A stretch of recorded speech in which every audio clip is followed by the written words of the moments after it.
Mumbai, March 2023.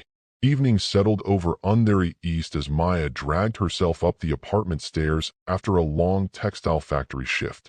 Her uniform still smelled of dye and machine oil. In her bag sat an eviction notice, 2 weeks to clear rent. She hid it quickly before her younger sister could see. Inside, Riya was positioning her ring light near the window, adjusting it until her handmade pastel dress caught just enough natural glow.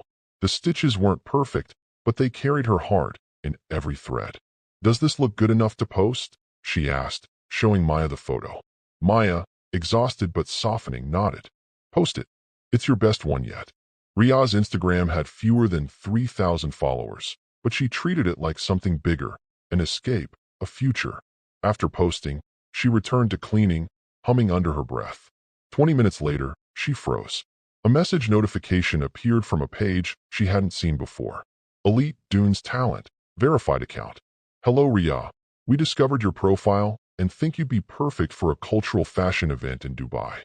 Riya blinked, rereading the message. The profile looked polished, high-quality shoots, desert backdrops, behind-the-scenes clips. Everything looked sophisticated. Then came the offer. 1-week cultural modeling assignment. Payment, $8,000. Travel, hotel, wardrobe included. Riya's hands shook. $8,000 wasn't a fantasy number. It was believable and life-changing.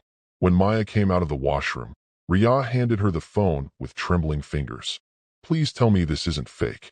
Maya examined the page closely. The photos looked real. The captions looked professionally written. Even the comments seemed legitimate. Still, her stomach tightened. "It looks good, but it's too sudden." Riya's eyes glowed with hope. "This could fix everything, Maya. Rent, bills, everything." Maya didn't want to crush her dream, but something felt off. Too perfect, too fast, too convenient. That night, Riya kept checking her phone, unable to stop smiling. Maya lay awake, staring at the ceiling, unable to sleep. 2 sisters in one room. One dreaming of Dubai, the other sensing a danger she couldn't explain. But just as Maya drifted toward sleep, Riya's phone lit up with a notification from an unknown number, one that mentioned international travel and Riya's full name. The next morning, the apartment felt unusually still. Riya sat cross-legged on her bed, staring at her phone like it held her future. Maya watched quietly from the kitchen, pretending not to notice how many times Riya checked her notifications. At 9:10 a.m., Riya's phone lit up. Incoming video call, Layla, Elite Dunes Talent. Riya's pulse kicked up. "Maya, she's calling." Maya hesitated. Everything inside her whispered caution, but she also knew Riya wouldn't rest until she answered. "Take it," Maya said. "I'm right here." Riya accepted. The screen opened to a polished woman in her mid-30s, sleek hair, clean blazer, soft makeup. Behind her was a modern office, framed photographs, soft lighting, a glass window showing what looked like a skyline. "Hello, Riya," she greeted with a warm smile. "I'm Layla, talent coordinator with Elite Dunes. It's so nice to meet you." Her voice was perfectly measured, friendly, confident, professional. Riya smiled nervously. "Nice to meet you too." Maya leaned slightly into frame, watching every detail.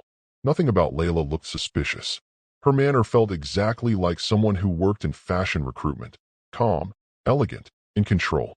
"We discovered your Instagram recently," Layla said. "You have a very natural presence, which is rare. Our client is hosting a cultural showcase in Dubai. Fashion, photography, and a small runway. We think you'd fit beautifully." Her explanation was smooth and believable. "What about payment?" Maya asked gently. Layla nodded. $8,000 for 1 week. Travel and hotel fully covered. Half paid in advance. Riya bit back a smile. Even Maya had to admit, it didn't sound unrealistic. "We're also selecting a few more girls from India," Layla added. "Do you know anyone with a similar style and presence?" Something tightened in Maya's chest. Riya thought for a moment. "My friends Asha and Tara. They might be interested." "Perfect," Layla said immediately. "Send their profiles. I'll arrange calls with them too." Too smooth. Too fast. But nothing sounded wrong. Nothing looked fraudulent. Layla ended the call with a reassuring smile. "I'll send contracts tonight." "Congratulations, Riya. This is a big opportunity." Riya hung up with trembling hands. Maya, it felt real. She felt real. Maya didn't answer immediately. Layla did seem convincing, but her confidence only made Maya's unease sharper, not smaller. Minutes later, Ria's phone buzzed again. Asha, then Tara. Both had received messages from Elite Dunes. Both were excited. Maya watched Ria glow with hope and felt her own concern pulling tighter. Later that evening, as the girls celebrated, Maya refreshed the agency profile one more time and suddenly noticed a small detail in their page history that hadn't been there in the morning. By evening, excitement buzzed through the tiny apartment like electricity. Asha and Tara were on a group call with Ria, all three talking over each other about outfits, airports, and how unreal everything felt. But Maya sat quietly on the floor, staring at the laptop in front of them as the email from Elite Dunes finally arrived. Subject: Travel contract and confirmation, Elite Dunes talent. Ria's hands trembled as she opened it. For attachments slid into view. A clean PDF contract. A hotel booking confirmation. A flight itinerary. A schedule for the fashion week. Everything looked immaculate. Professional fonts, company letterheads, realistic layouts. If someone had shown it to Maya without context, she might have believed it was legitimate. Asha squealed through the phone. Girls, this looks real. Like movie-level real. Tara added. Look at the hotel. They're putting us in a proper tourist place. This is legit. But Maya leaned closer and zoomed in on the hotel booking. A small detail caught her eye. There was no booking reference number, just a code that didn't match standard formats. Her stomach tightened. She clicked the flight itinerary next. The flight number matched a real airline route, but the ticket number section was blank. Real tickets always had numbers. Maya, Ria asked, why are you staring at it like that? Something's off, Maya said quietly. These confirmations look too clean, but incomplete. Ria frowned. Maybe they send the actual tickets closer to the date. That's not how airlines work, Maya replied. Even temporary bookings have codes. Asha's voice crackled through the phone. Maya, you're overanalyzing. They paid us already. Scammers don't do that. But Maya wasn't convinced. Hope could blind people. Money could silence suspicion. Paperwork could look perfect while hiding danger. She examined the contract again. Everything appeared straightforward until she reached the footer. No physical office address. Only a P.O. box number. Ria's smile faltered slightly. Is that bad? It's unusual, Maya said. A real agency should have a registered address. Before they could discuss more, Ria's phone buzzed. Another message from Layla. Please sign and return the contracts within 24 hours so we can proceed with flight check-in. Asha and Tara squealed again. This is happening. We're really going. Ria looked torn. Hope pulling her forward, Maya's concern pulling her back. But excitement won. With shaky breath and shining eyes, Ria said, I'm signing. And just like that, all three girls clicked sign and sent the contracts back. Maya felt her throat tighten. They had just crossed the point where backing out became harder. But just as the excitement peaked, Maya noticed a new notification on her phone, one that didn't come from the girls or the agency, but from a woman whose message would change everything. The next morning, the apartment was buzzing with excitement. Ria had barely slept. She kept checking her bank balance, refreshing it over and over until the number finally appeared.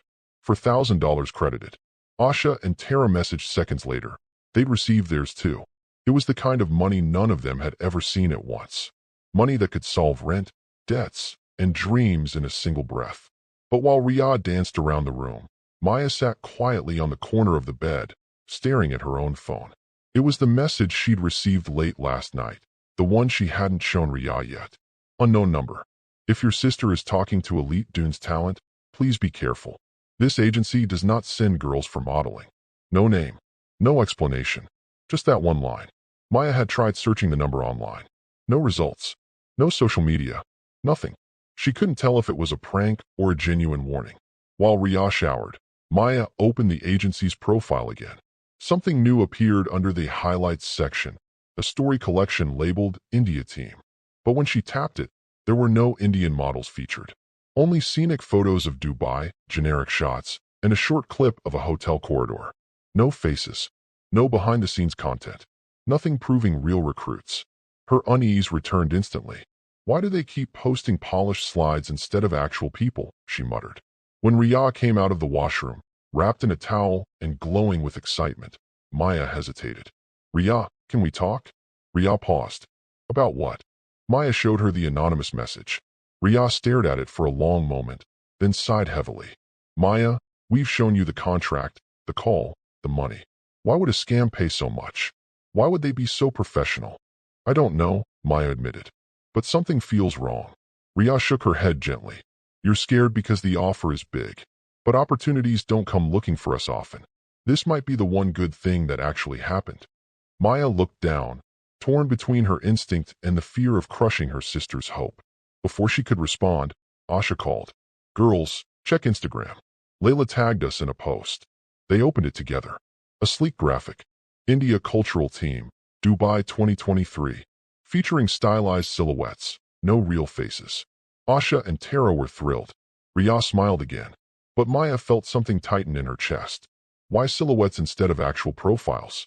And just as Maya began to question it again, her phone buzzed with a second message from the same unknown number, this time with a photo attached. Maya's fingers trembled as she opened the new message. The sender was still unknown number. This time, there was no text, only an image.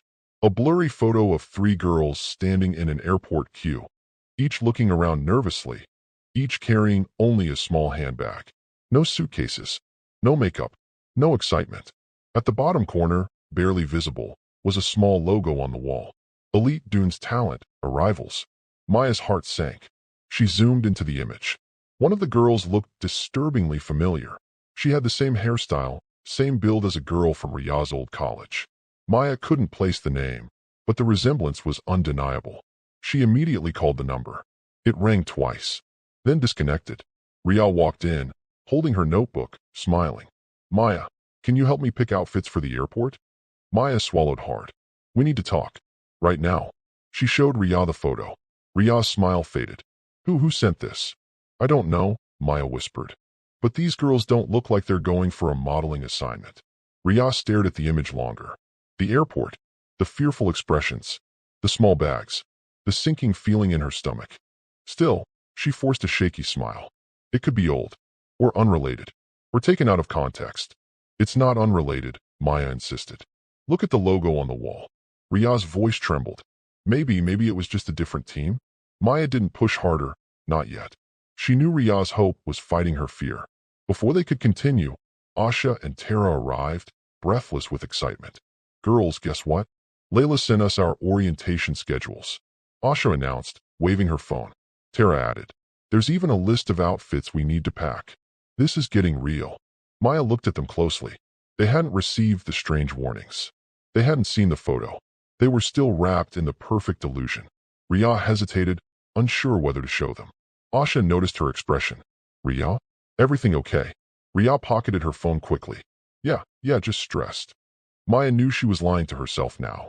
But she also knew she needed proof, solid proof, before tearing apart the girl's excitement.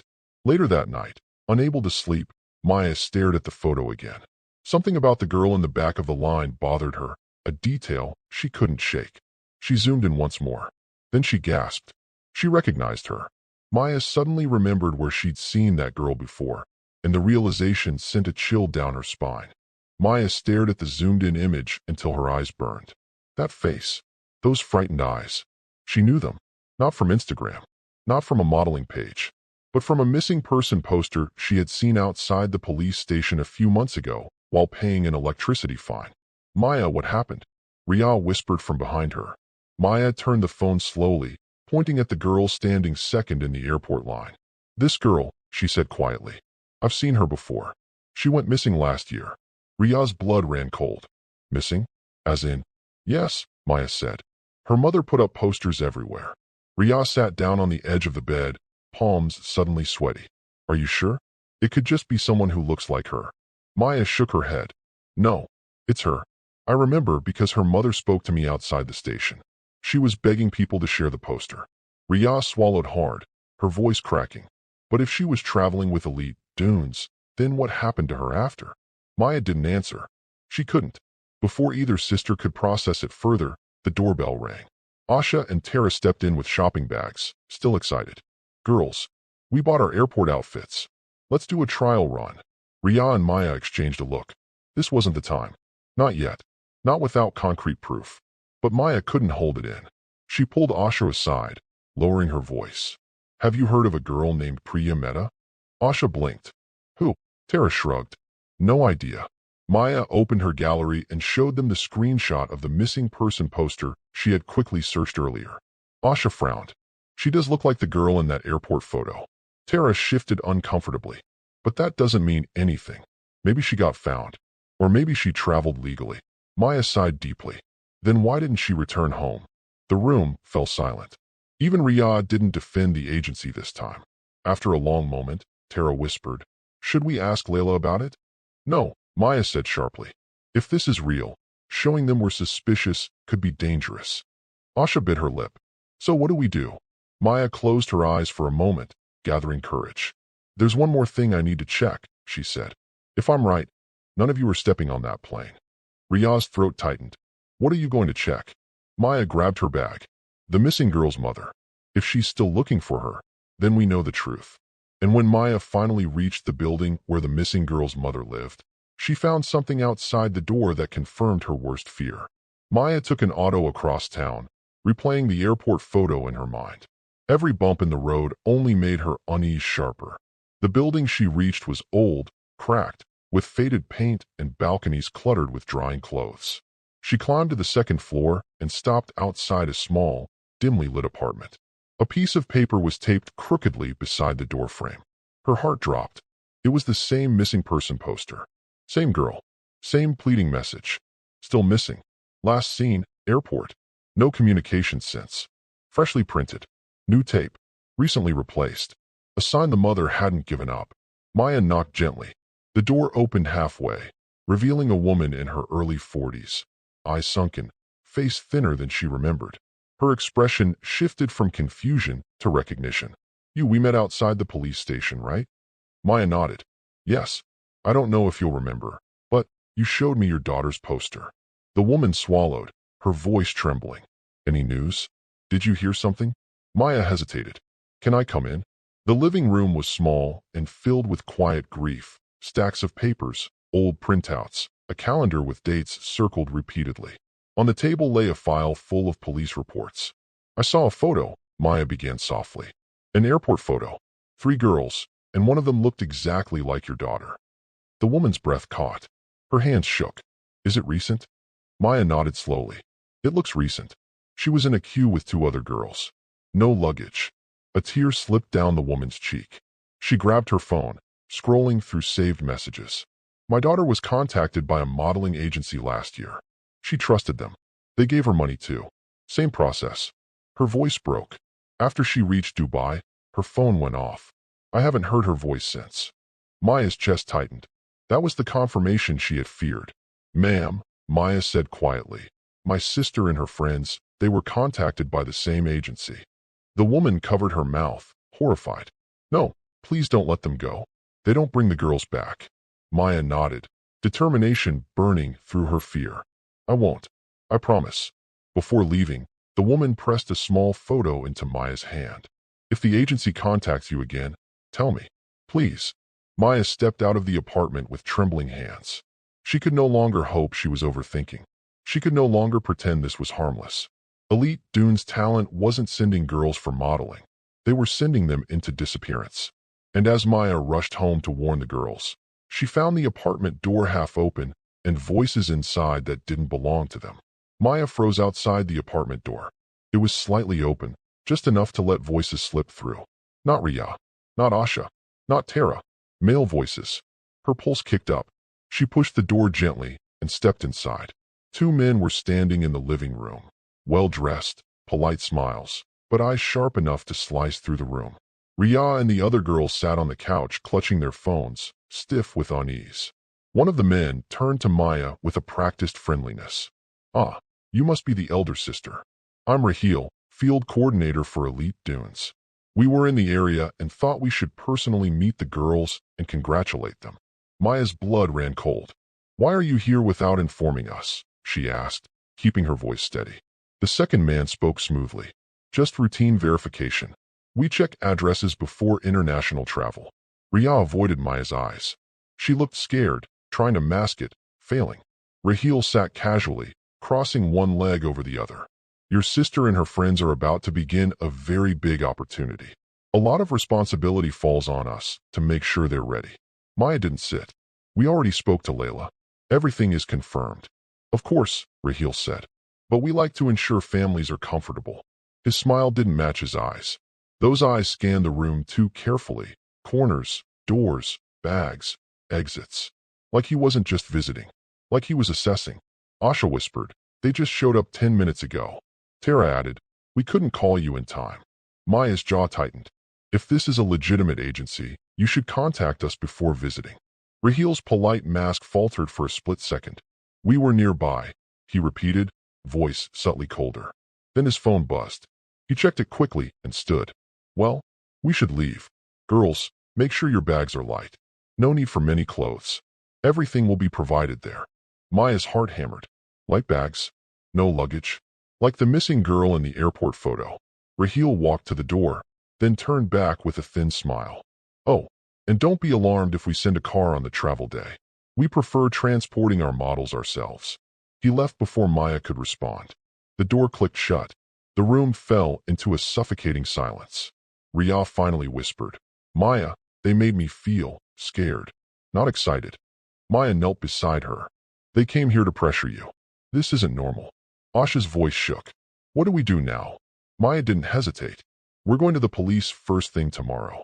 But Maya didn't have to wait till tomorrow, because that night, all three girls received a message from Layla, and this time, it wasn't friendly. Night fell heavily over the apartment.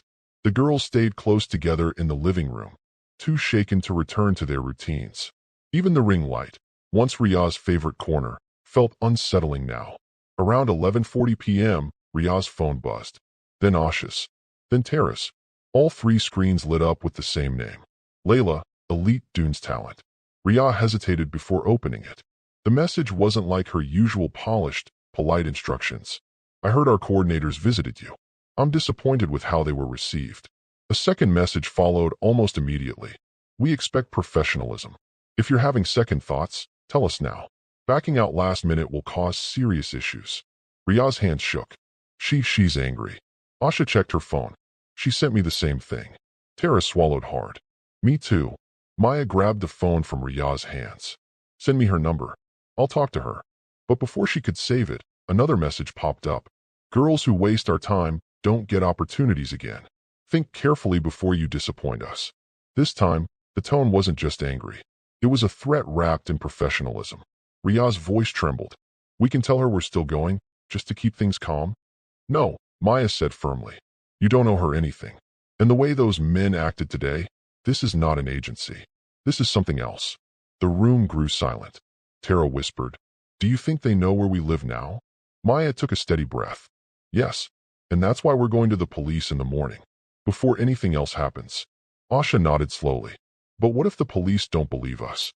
We signed contracts. We accepted money.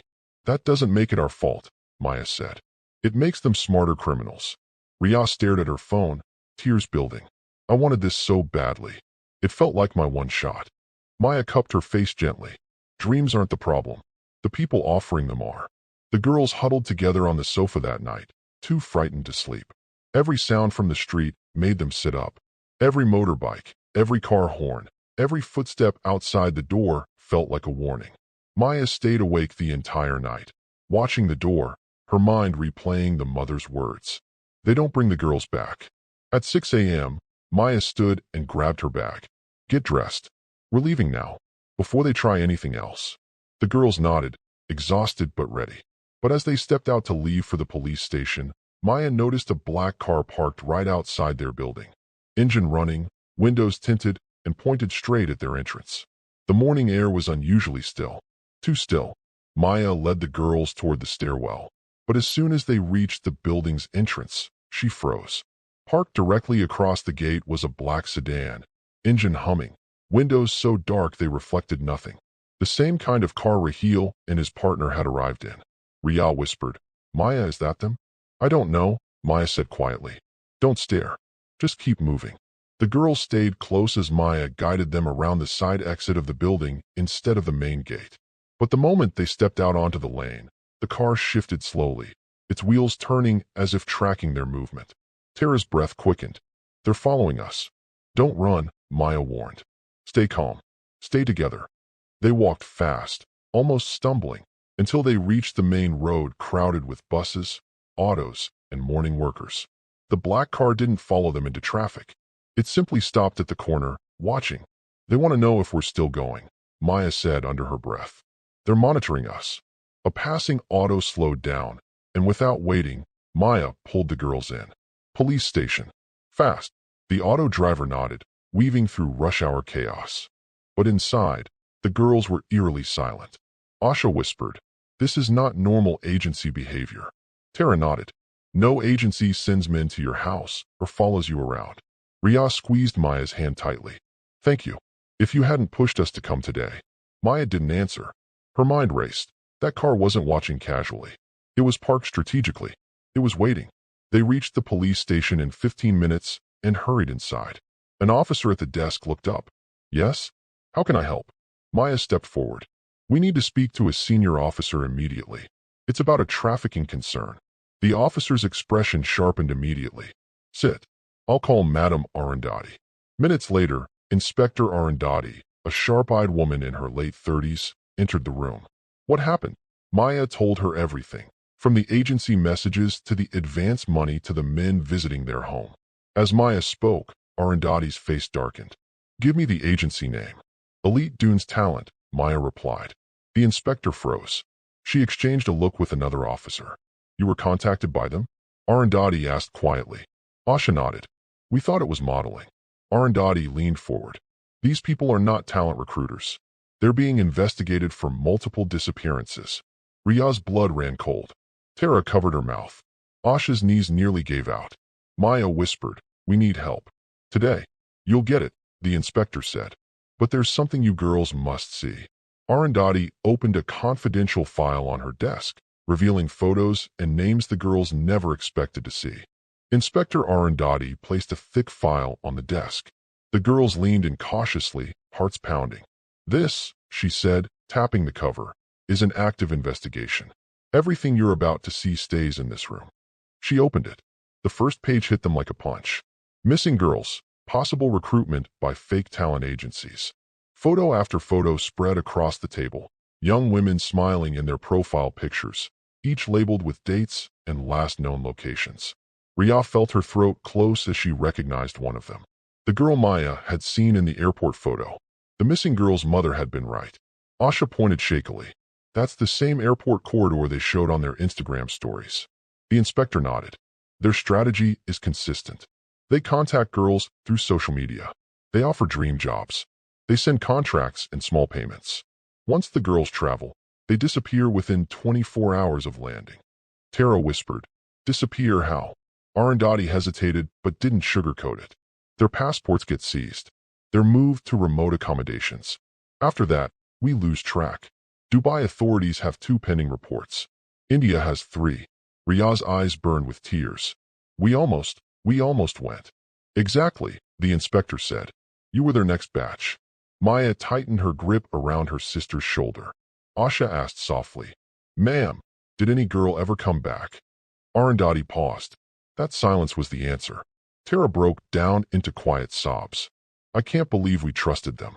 The inspector continued, "We've tried tracing their operations. The men who visited your home, they're field runners. They verify that the girls are compliant, excited, and ready to leave. If anyone shows hesitation, the agency increases pressure." Riaz swallowed. "Like the message Layla sent last night." Arundhati nodded. "Exactly. They escalate. Sometimes with threats. Sometimes with manipulation. But always fast." She closed the file gently. "Girls, you came here at the right time. This is your chance to cut ties before they tighten control." Maya looked at her. "We want to file a formal report." "You will," Arundhati said. "But I need all your evidence. Contracts, messages, screenshots, videos. Everything." Ria unlocked her phone, hands still shaking. "We'll help." Asha and Tara nodded silently. The inspector stood. "One more thing. You must not return home alone right now." Tara blinked. "Why?" Arundhati exhaled slowly. "Because if they sensed hesitation, they may try one last attempt to scare or pressure you. The girls froze. What kind of attempt? Rial whispered. The inspector looked toward the station entrance. Look behind you. Because standing just outside the doorway was a man the girls recognized instantly. One of the coordinators who visited their apartment. The girls turned slowly. Standing just beyond the glass door of the police station was Raheel, the same man who had walked casually into their apartment 2 days ago. His arms were folded, his expression unreadable, but the message was clear. He hadn't expected to see them at a police station. Inspector Arundhati stepped forward instantly. Don't panic. He can't enter without permission. Ria's breath came in short, nervous bursts. Why is he here? How did he even know? He followed you, the inspector said flatly. Or he was already watching the building and tracked your movement. Tara felt her knees weaken. We came in an auto. How could he? People like him don't work alone, Arundhati said. They have spotters, runners, local informants. If they think you're backing out, they react fast. Asha whispered. He's waiting for us to step out. And you won't, Arundhati assured. Not with him around. She walked to the entrance with 2 uniformed officers. Raheel's face shifted the second he saw them. Calm confidence cracking just a little. She opened the door halfway. You have no business here. Leave. Raheel smiled politely. Madam, I'm just here to check if our models are handling their documentation properly. We only want to ensure. You want to ensure nothing, Arundhati snapped. Leave now, or I will detain you for harassment and unlawful surveillance. His smile faltered. He looked past her directly at the girls. That cold, assessing look again. Not aggressive, but full of warning. Then he stepped back, slid into the black sedan waiting outside, and drove off without another word. Ria exhaled shakily. He knows we're here, so now what? Arundhati came back inside. Now we protect you. She led them into a smaller office deeper inside the station, away from windows and public entrances. We're filing your complaint today, she said firmly. And until your supposed travel date passes, none of you will leave without police escort. Maya nodded. We'll do anything. Just keep them away. Arundhati scanned their phones, gathering screenshots, transaction details, call logs. Every piece of evidence added weight to the case file. As she worked, an officer rushed over with a tablet. Madam, you need to see this. The agency's public page just updated. The inspector handed the tablet to Maya. A new post had gone up 10 minutes ago. A graphic with 3 silhouettes. Underneath it, India Cultural Team, traveling this week. But this time, the silhouettes had faint outlines around the faces. Faces unmistakably shaped like Ria, Asha, and Tara. Ria's voice cracked. They're claiming we're still going. Arundhati's expression hardened. They're trying to trap you publicly. And before anyone could react, all 3 girls' phones buzzed again. This time with a message far more aggressive than anything Layla had sent before. All 3 girls stared at their phones, hands trembling. A new message from Layla. Not polished. Not polite. Not pretending. We know you're at the police station. This is your last warning. If you cause trouble for us, things will go badly for you. A second message followed instantly. Return the money. Delete your complaint. Show up for the travel as planned. Or we will take action. Ria felt her stomach twist. She knows where we are. She knows everything. Asha's face drained of color. Did they hack our phones? Tara whispered, voice shaking. Or they're watching us outside. Inspector Arundhati grabbed Ria's phone, reading the messages with an expression that shifted from fury to absolute resolve. That's enough, she said sharply. We're escalating this case. She called over 2 officers and spoke in low, urgent Hindi. They nodded and left immediately. Arundhati turned to the girls. Listen carefully. You're not the first ones they've threatened. But you came forward early, and that's what will protect you. Maya asked quietly, what does take action mean? The inspector didn't sugarcoat it. It means intimidation, pressure, showing up at your house, trying to scare you into silence. Ria's eyes filled with tears. We didn't do anything wrong. And that's why this stops now, Arundhati said. Their entire operation depends on girls being scared. Once you involve us, they lose control. Another officer entered. Madam, we traced the number contacting them. The inspector raised her eyebrows. And it's a virtual line, routed through multiple countries. Hard to trace. Arundhati sighed. Of course, Ria whispered. So they can contact us from anywhere? Yes, the inspector said. But they can't touch you while you're under our protection. She handed Maya a stack of documents. These are your official statements. Once signed, you are legally under police watch until the travel date passes. The girl signed, hands stiff with fear. Arundhati stood. We'll escort you home, check your building, and post a patrol nearby. You're not alone anymore. Riya finally exhaled, tears slipping down her cheeks. Thank you, truly.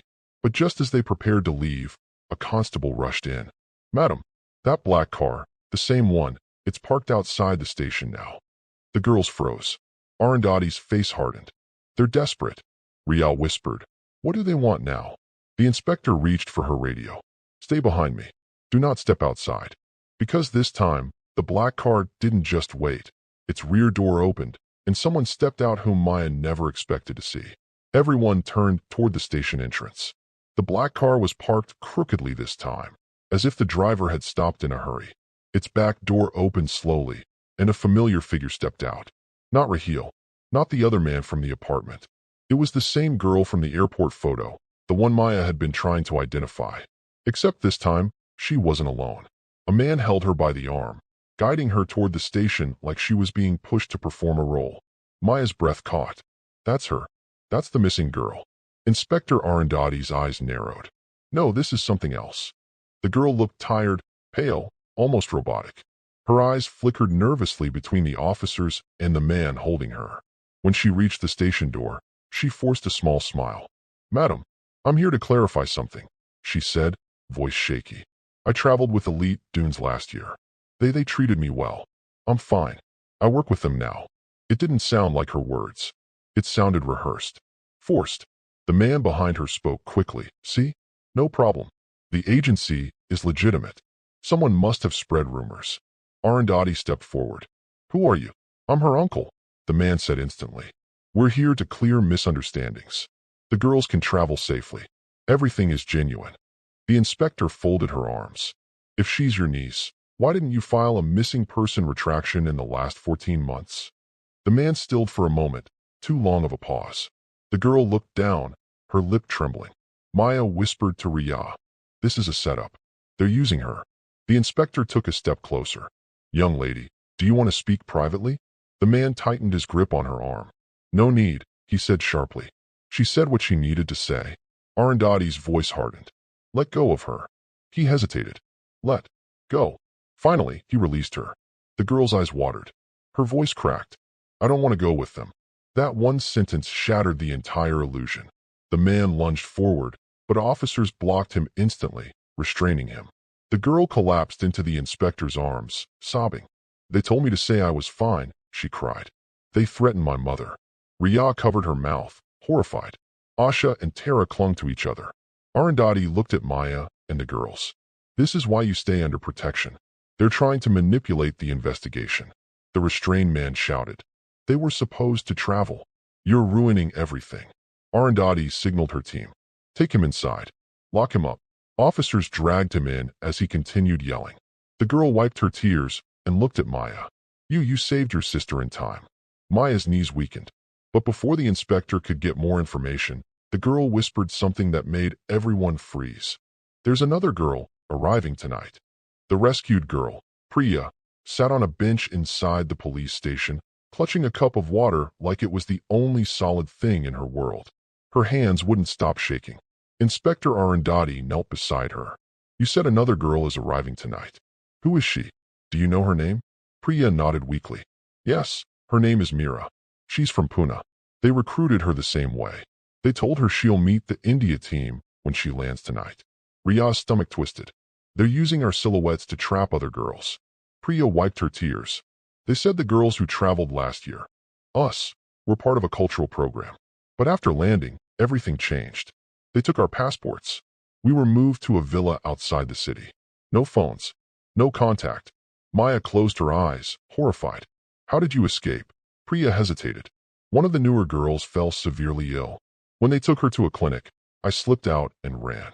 But they found me again later. They threatened me, threatened my mother. Today, they forced me to come here and tell the police I'm fine. Arundhati's jaw tightened. Not anymore. You're safe now. Priya shook her head urgently. Meera's flight lands at 7:40 p.m. If no one stops her, she'll disappear just like the others. The inspector immediately stood and signaled her team. We're informing airport authorities and Central Intelligence. If they're expecting her, they might have someone waiting at arrivals. Ria stepped forward. Can we help? No, Arundhati said firmly. You've already done enough. Now it's on us.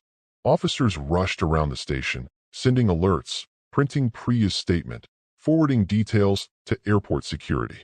The atmosphere shifted from fear to urgency. Every second mattered. Priya looked at the girls with trembling gratitude. If you hadn't gone to the police, I don't know what would have happened. Maya hugged her gently. You're not alone anymore. Arundhati returned. We have an airport unit on standby.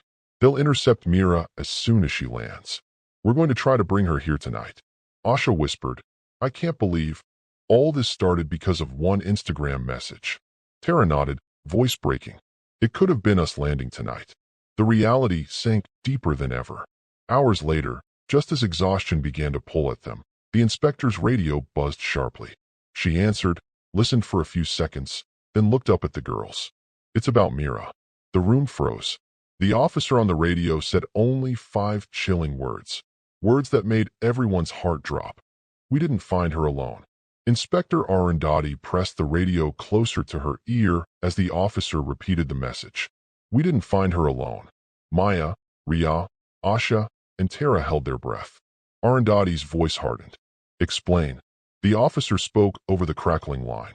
Meera arrived, and there were 2 men waiting. They matched the description of the same recruiters. One tried to guide her out through a side exit. We intervened just in time. Ria exhaled shakily. Is she safe? Yes, madam, the officer said. She's scared, but she's safe. We're bringing her to the station now. A wave of relief washed through the room. Priya covered her face and burst into quiet tears. Tears of guilt, relief, and finally hope. 20 minutes later, Meera arrived escorted by 2 female officers. She was young, maybe 19, with a small backpack and shaking hands. The moment she saw Priya, she ran to her. Priya, I thought you were already in Dubai. They told me you were working there happily. Priya hugged her tightly. They lied to all of us. But you're safe now. Meera broke down in tears. Arundhati stepped forward. Sit, both of you. You're under protection now. No one will touch you. Ria watched the 2 girls clinging to each other, and a chill ran through her. That could have been her. That could have been Asha, Tara, anyone. Maya gently squeezed her shoulder. This could have ended very differently. Asha nodded, voice trembling. We came so close. Tara whispered, I'll never trust an online offer again. Arundhati approached them. You girls did something very few do. You came forward in time. Because of you, Priya is safe. Meera is safe. And we have enough evidence now to pursue the men who came to your home. Ria wiped her eyes. Will they be punished? Arundhati nodded. We've already detained one. The airport team has identified the second. Their network will take time to dismantle. But this is a strong start. The station felt different now. Not just a place of fear, but a place where lives had shifted direction. Later, when they finally stepped out into the cool night air, Ria looked at Maya with quiet gratitude. You saved us, she whispered. Maya shook her head softly. No, we saved each other. Days later, after safety statements and formal reports, Ria sat down in front of her phone camera. No glamour, no ring light, just honesty.